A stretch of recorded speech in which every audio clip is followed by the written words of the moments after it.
Good morning, good afternoon, good evening. This is Malhotra on Straight Talk with Af. Now, of course, I have promised you that I'm never going to disappoint you, and today is yet another special day where I'm going to live up to my promise. I have the wonderful Dr. Shashi Tharoor on the show with me. This is momentous because we have a bit of a history that I made him aware of just a moment ago. When I was a little boy, I certainly don't want to make him feel too old. I did go over to his place in Geneva, and he had his little boys who were a little bit younger than me. And we had a lot of fun, and we went a couple of times. And then, of course, the celebrity status that Shashi's got in terms of an author, 24 books that he's written. I believe I was doing some research. He's been writing since 1981. His entry into Indian politics, winning elections 3 times, and everything else that you know about him. So all I want to say is if you're of an Indian origin background or are interested in India and you haven't heard of Shashi Tharoor, then you've been living under some sort of a rock somewhere. But I'm delighted to have him. It's going to be an open, relaxed conversation. I know you're super busy, Shashi, so welcome to Straight Talk with Af. Thank you for giving me some time. Delighted to meet you again after the days when you were playing with my kids. Certainly not trying to make you feel old. So listen, I wanted to start with, there were 3 dimensions of this conversation. I wanted to first start with this juncture you're at. So you're a politician in India, but of course that wasn't the case 12 or 13 years ago. You were in the UN, almost the right-hand person for Kofi Annan, and then you left the UN. My fingers, I'd say. I see. Fair play. And you left the UN and you came to India. I mean, you are from India, of course, that's your origin. And you just decided to join politics in India. Tell us as to, and I've never figured this out. I mean, I'm sure we can do our research, but why? Why? You could have done a lot of things at that point. Why did you come back to India? Why did you join politics? And more importantly, what sustains you? Because you are a bit of an outlier. And by the way, this whole maverick community we have with Straight Talks is outliers, misfits, disruptors, blah, blah, blah, whatever you wish to call it. So right. I see you as a bit of an outlier in Indian politics. Let's be honest, you are. So, yes. So tell us about that background. Well, look, Af, I mean, the thing is that, when I lost the election, it was close but no cigar, as Groucho Marx would say.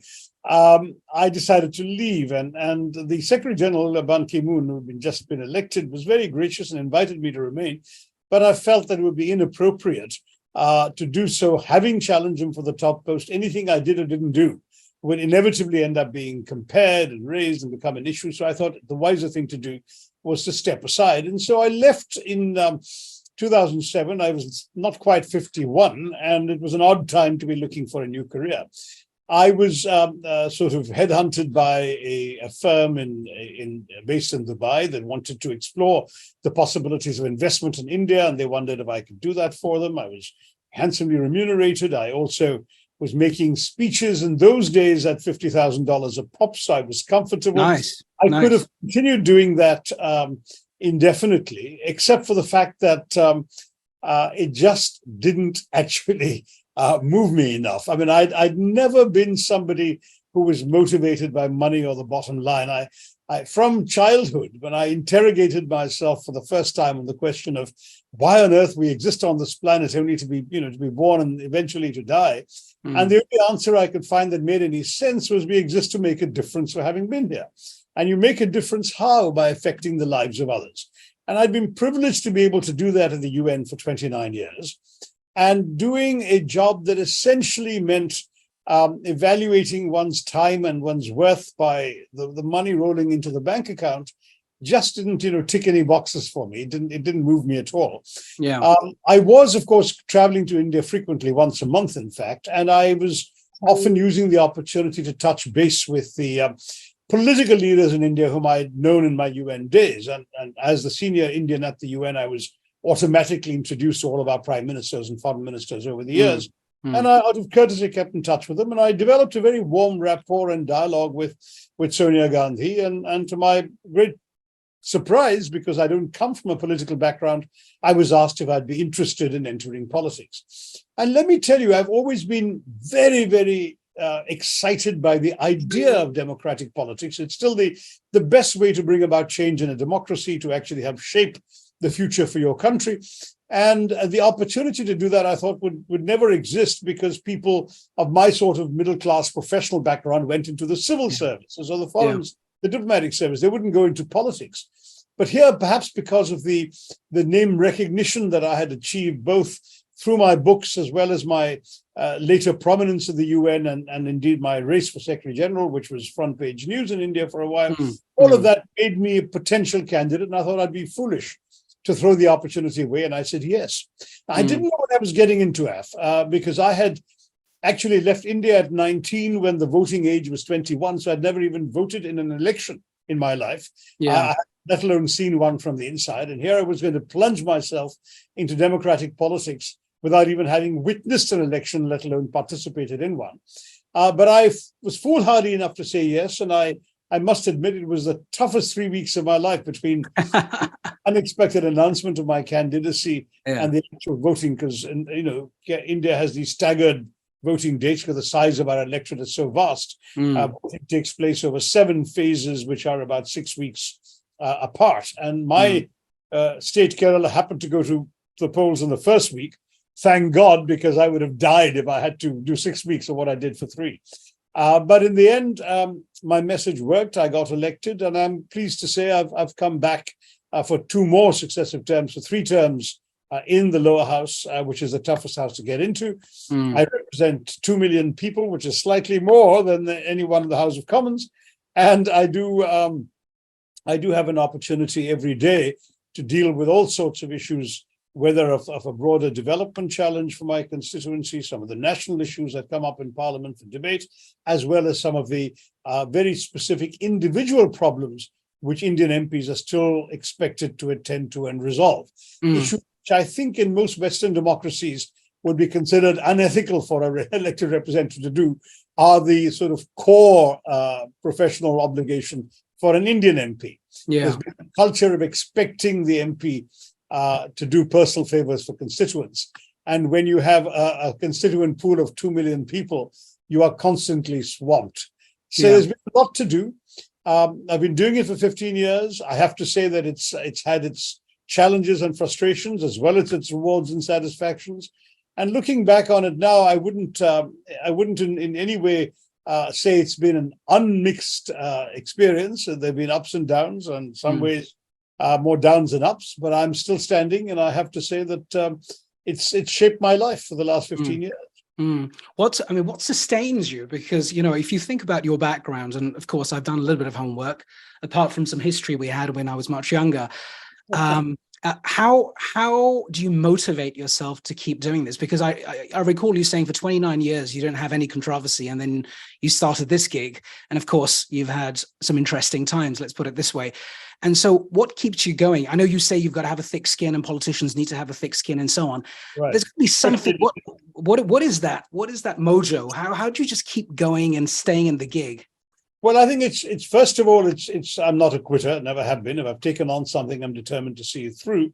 So I didn't let them drive me out of politics. And there were many, many occasions when they might have succeeded had I not, had I failed to show a little more spine. I think there's a very good chance there were at least 4 episodes which would have driven someone else to just say, throw in the towel and say, the hell with this, I don't need this anymore. And in fact, I can argue I never needed it at all, because I was always someone who felt that politics was a means to achieving something larger in life, but who could perhaps put his time to better use writing and so on, or speaking or both.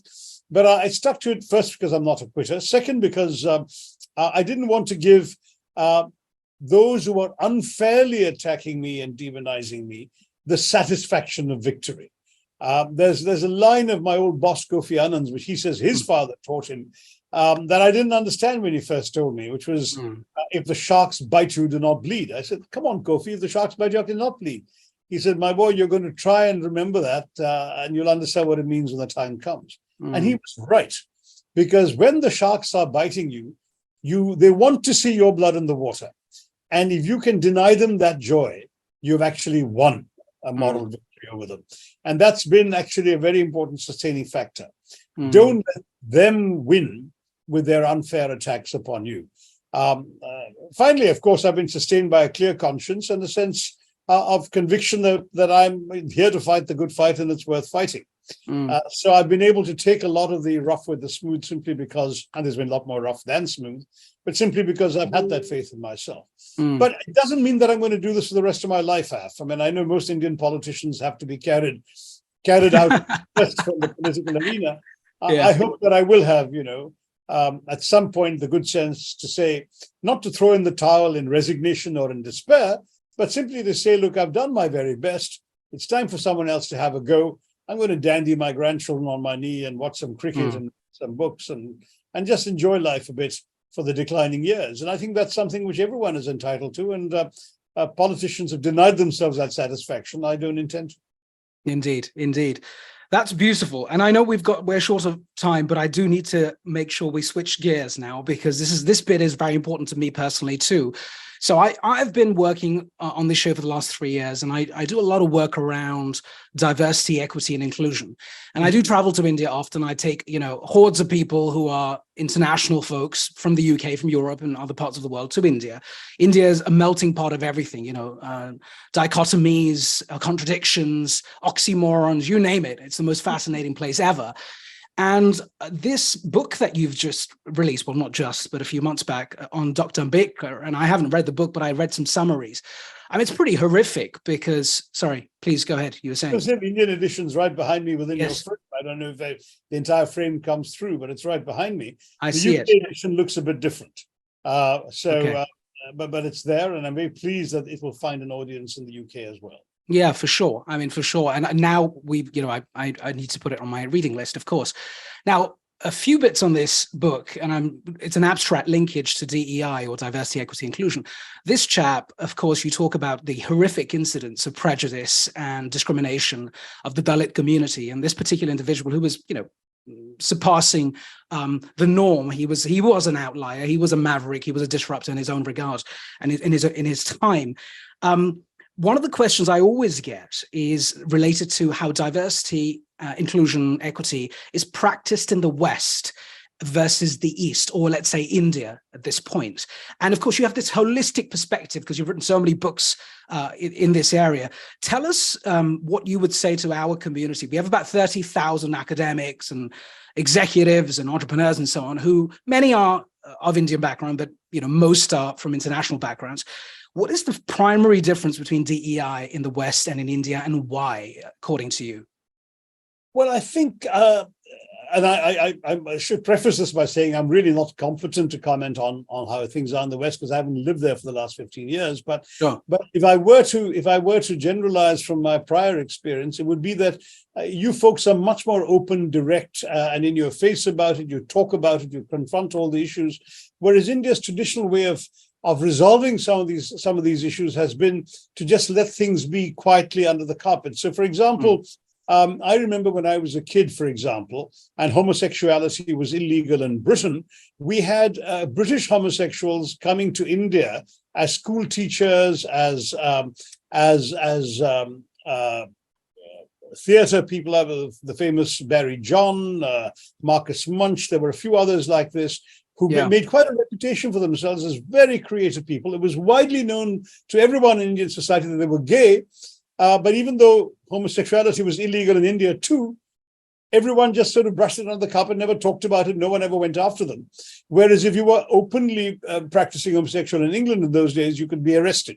Right. I'm talking about the 60s and very early 70s. And so you're talking about a situation where England does things by the rule book, so to get into a stage of inclusion, you've got to change the rules. In India, everyone ignores the rule book, and so you prefer to brush the issue under the carpet rather than confront the need to change it.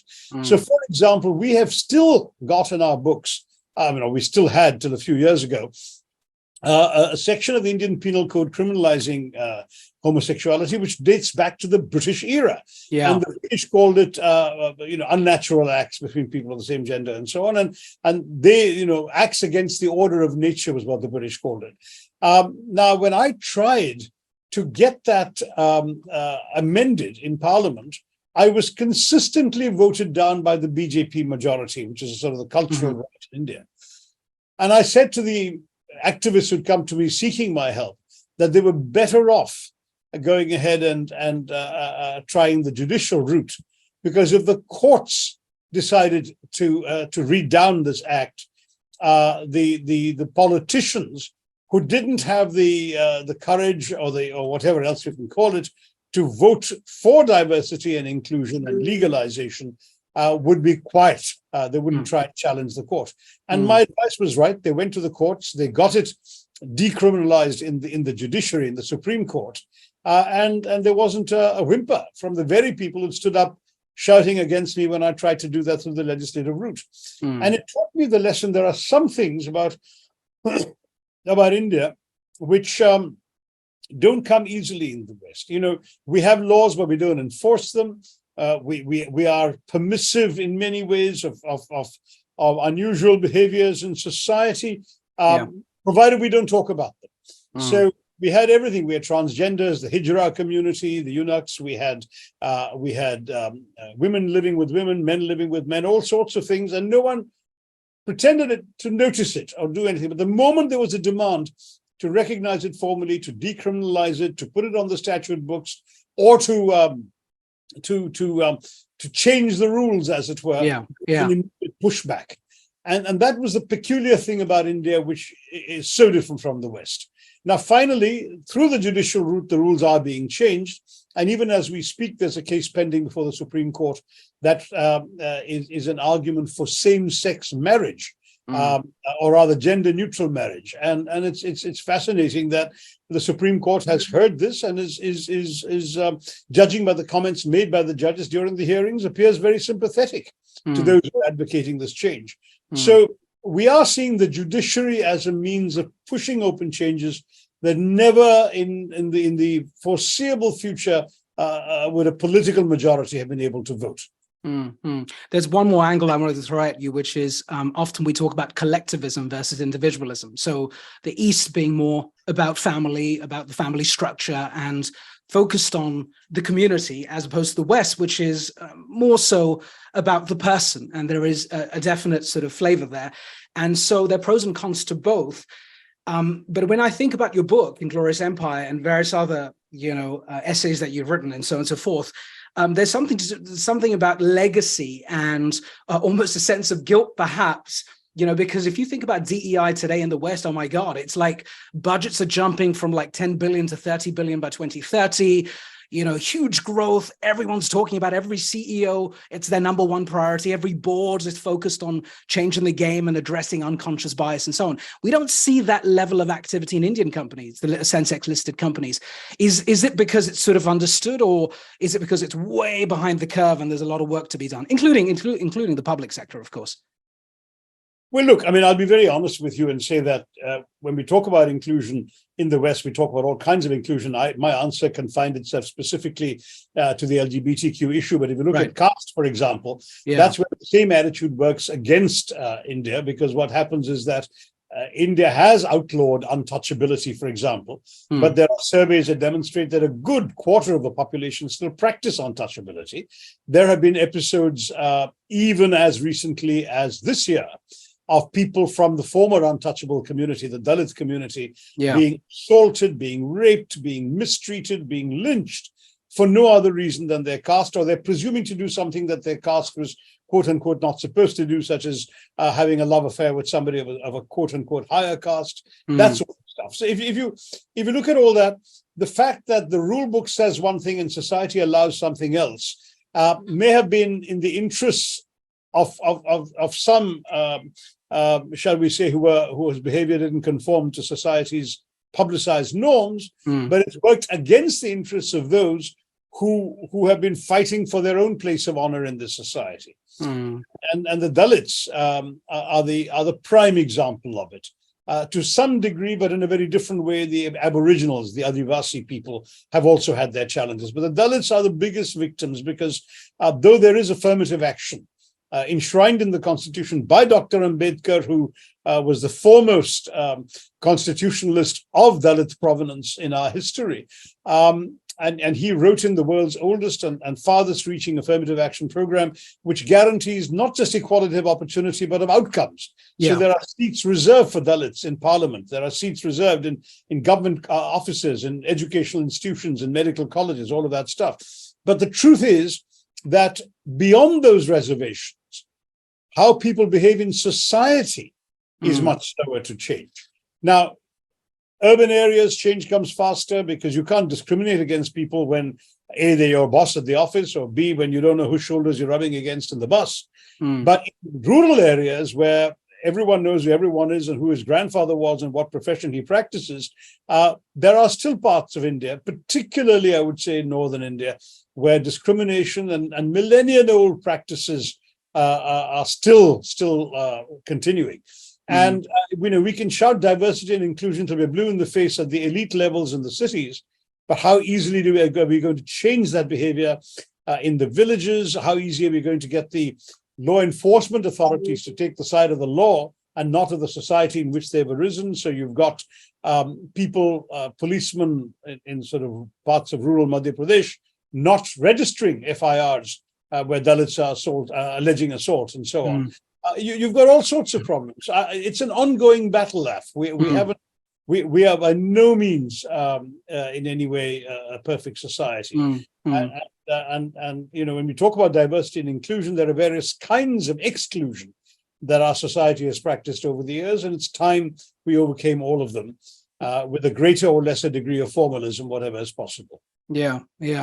So just a final little anecdote for you. In the UK, I'm not saying this is the case today, but when I moved to the UK in 1988, I have a similar story to your father's story, where my father wanted us to be educated here, but actually wanted to go back to India because he was a lawyer in the Supreme Court.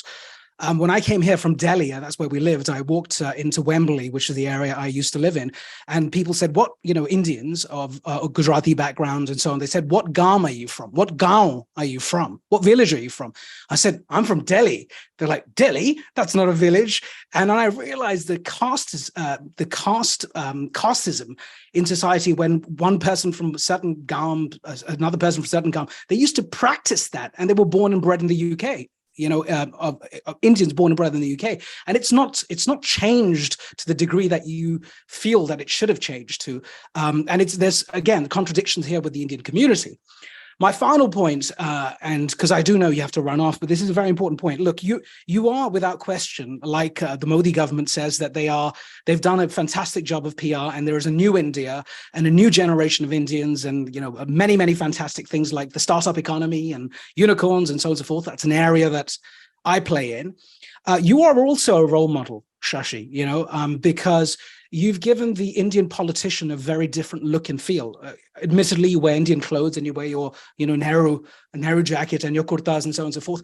But I have to say, certainly for me and for many Indians, even if they weren't from India, they've started to feel, a sense of pride as to, well, there are politicians who, not only English, it's not just your ability to speak English, but you carry yourself well, and you're ambidextrous in many ways. And so now with that mantle and that pressure, I ask you, of course, Inglorious Empire was a super success. You were in all the newspapers, front page of this and front page of that, and on the BBC, and I'm aware of that. Three thinking hats very quickly. So Mr. Sunak has come into power. For an Indian like me from the diaspora, it is historic. It is historic, no question. And for Indians all over the world, right? When you wrote the book in 2016, of course, it was damning, and it created whatever it did, a sentiment, sometimes not so positive. First thinking hat, a pessimistic hat in terms of Sunak's in power. What could happen, a pessimistic view. A second one, a realist, and a third one, an optimist, because I'd love to finish on the optimist. Can I request you to do a bit of acting here? Just give me the pessimist, realist, optimist, please. Well, the pessimistic view would be sort of looking across the pond at Obama's presidency, and what did it change for Black Americans? That was it not really an aberration rather than fusion? So Sunak as prime minister, everything goes back to being the same once he leaves office, and it may be ages before another one gets a crack at it. That's the pessimistic view. The realistic view is that it's more about Sunak than about Indians. The Conservative Party was in a mess. They needed somebody who could bail out the economy and who understood economics and had the ability, particularly the sort of, shall we say, what the Germans call the Fingerspitzengefühl, the feeling of the pulse for how to get the corporates moving and get the economy growing again. And Sunak was the most competent person in that particular field. And so not so much a question that he was Indian, they wouldn't mind an Indian. It was that he was the most competent person to run the economy, and they were prepared to overlook the fact that he was an Indian. That would be the realistic analysis. And the optimistic analysis is that by being prime minister, Rishi Sunak has expanded the boundaries of the possible for all Indians in the UK. He's shown the mainstream sort of white Anglo-Catholic, I beg your pardon, Anglo-Protestant types, that you can be a brown Hindu and still lead this country in the same way that a white man would have done, right down to reading from the Bible at the coronation, that he can make friends with European leaders, and sometimes more effectively than some of his white predecessors have done. I won't name names, but I think you know what I'm talking about. And that he can cultivate the relationships that matter to Britain in the world while pushing the economy forward, and at the same time having a special appeal to the countries of the global south, so that people may suddenly wake up and say, hey, this was a darn good thing. We should encourage more people of this sort of background to rise to the top in all parties. And I must say that that's not just optimistic, it's a hopeful prospect for the future, Raf. Yeah, beautiful. Nicely summarized. So I would love to talk to you for hours, but I know you've got a super busy schedule and you've got to do 10 things. Well, I'd love to do another one with you later. I'm coming to the UK from the 8th to the 15th, principally in order to launch the Manchester University Press edition of Ambedkar. I'll be giving talks in various places, including in both the Lords and the Commons. But I'm also going to be at the Jaipur Literary Festival at the British Library. So anybody who wants to hear me can do so. And at the end of it all, I really hope that the sort of wonderful connection. I was born in London, and I've never really lived there since the age of 2.5, but I keep coming back roughly once a year. I have a sister and nephews who live there, so that's a good motive. I hope that this connection continues and we can continue talking to each other over the years. Absolutely. I would love that. And I would love to get you back on the show. And I'll see you in London. Thank you so much. Final question. It's only been 30 minutes. We've just got to know each other. But how has the last 30 minutes been for you? You probably had a meeting before. You have a meeting later. But just a couple of words to give us the impetus to keep doing this. Well, first of all, Af, you're somebody who does his homework, which I like. So you knew what you were talking about. You asked me questions that were relevant and that related to things that I had actually said or done or expressed, which is not always the case. So congratulations to you. Second, you asked me questions which I'm very happy to address, particularly for an audience of people who look like me, as it were. And that's I don't mean to be in any way racist about this. I'm comfortable explaining myself to any audience that wants an explanation, but there's a certain affinity here, which I'm happy to indulge in. So I guess I responded to in that spirit. But keep up the great work, and I hope we'll have an opportunity to resume this conversation on a future occasion. Absolutely, Shashi. Listen, take care of yourself. Thank you so much for coming on the show. Be well, keep smiling, keep writing, keep inspiring. Be well. Thank you so much. Much appreciated. Thank you. Take care. Cheers. Bye.